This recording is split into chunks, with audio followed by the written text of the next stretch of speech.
బొకడా Bible అన్నాడు రాధా మనోహర్ దాస్, లంజల పుస్తకం అని అన్నాడు. అవును.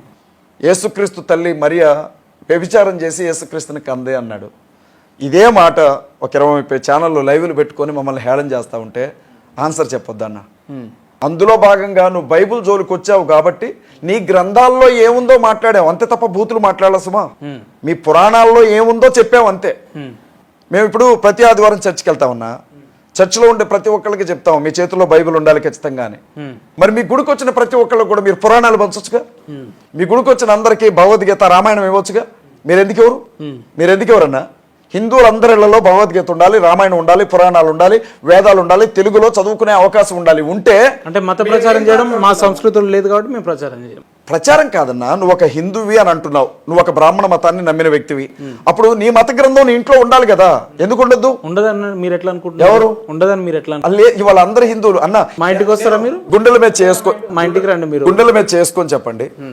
ప్రతి క్రైస్తవుడి ఇంట్లో బైబిల్ ఉంటాయి. నా ఇంట్లో అతకంటే ఒక 10-15 బైబిల్ ఉంటాయి. ప్రతి క్రిస్టియన్ ఇంటికి వెళ్ళండి, బైబిల్ ఉంటుంది. ప్రతి హిందూ ఇంటికి వెళ్ళి చూడండి ఎన్ని రామాయణాలు ఉన్నాయో అడగండి, భగవద్గీతలు ఎన్ని ఉన్నాయి, పురాణాలు ఎన్ని ఉన్నాయి. నీ గ్రంథం చరిత్రలు మా సంస్కృతి నీ గ్రంథంలో ఏముందో నీకు ఎలా తెలుస్తుంది? ఎవరు చెప్పారు చదువుతలేరని? ఎవరు చదవట్లేదు. ఎవరు చెప్పారు? ఇప్పుడు ఏంటో తెలుసా, ఇదే గరికపాటి నరసింహారావు ఇదే 10వ తరగతిలో గురించి ఏ రామాయణం గురించి, మీ బైబిల్ గురించి ఎక్కడ? వాల్మీకి రామాయణం గురించా, మొల్ల రామాయణం గురించా, లేకపోతే ఏ రామాయణం? 318 రకాల రామాయణాలు ఉన్నాయి.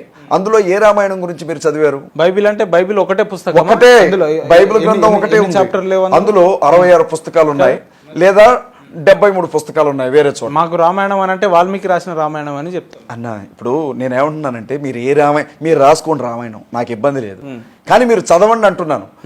మీరు చదివితే ఏమవుతుందంటే అందులో ఏముందో ప్రతి హిందూకు తెలుస్తుంది. అప్పుడు మేము హేళన చేస్తున్నామా, ఉన్న విషయాలే చెబుతున్నామా, మీకు అర్థమైద్దని చెప్తున్నాను. నేను రామాయణాన్ని టార్గెట్ చేయట్లేదు, నేను అవి మీరు చదవాలి అంటున్నాను.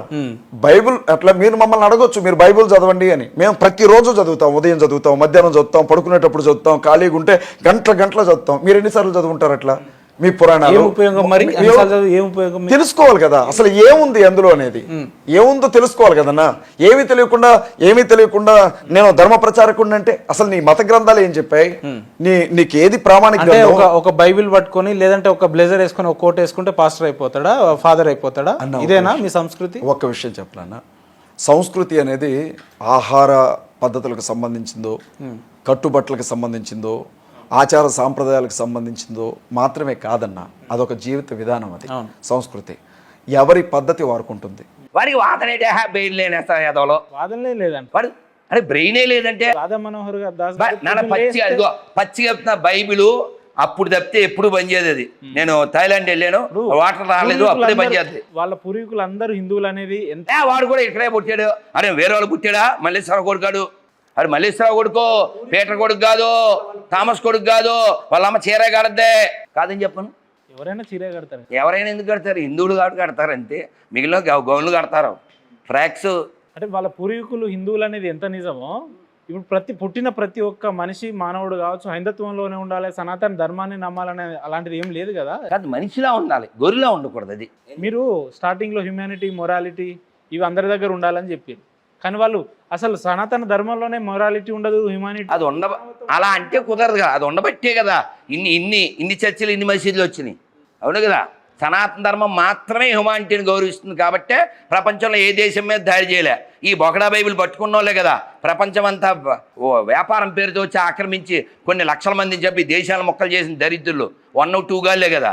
ఇది 1, 2కి తప్ప ఎందుకు పనికిరావు ఈ పుస్తకాలు? మనోహర్ దాస్ గారు పొద్దున్న లేస్తే టార్గెట్ బైబిల్ మీదనైనా, ఖురాన్ మీద కూడా ఇంతే. ఇప్పుడే కదా ఖురాన్ చదివాను.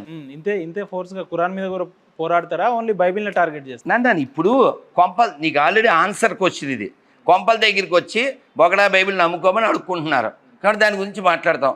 ఎవరన్నా వచ్చి ఖురాన్ నమ్ముకోండి అని ఎవరన్నా అడుక్కుంటే అది కూడా మాట్లాడతాం. చెప్తారు కదా, లవ్ జిహాద్ అని, ఫుడ్ జిహాద్ అని, అవి మాట్లాడుతున్నాగా, రకాలు ఉన్నాయి, స్పష్టంగా చెప్పాంగా.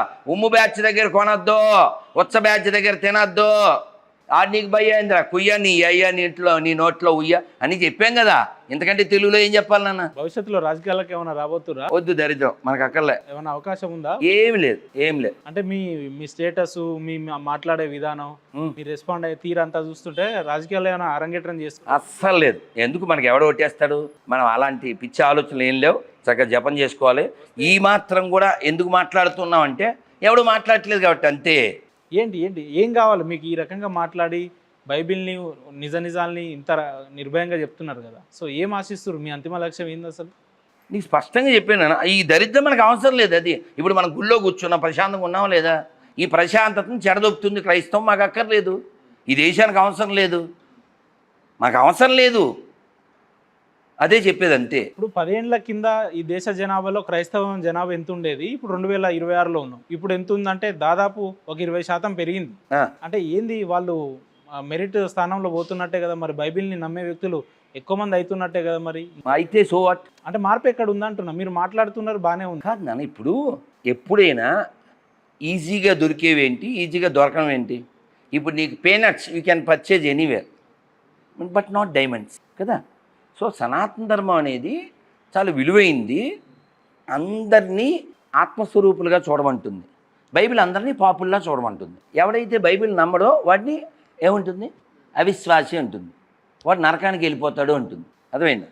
కాబట్టి ఈ ఉన్న భూప్రపంచాన్ని నరకంలా మార్చేటువంటి దరిద్ర బైబిల్ మనకెందుకు నాన్న?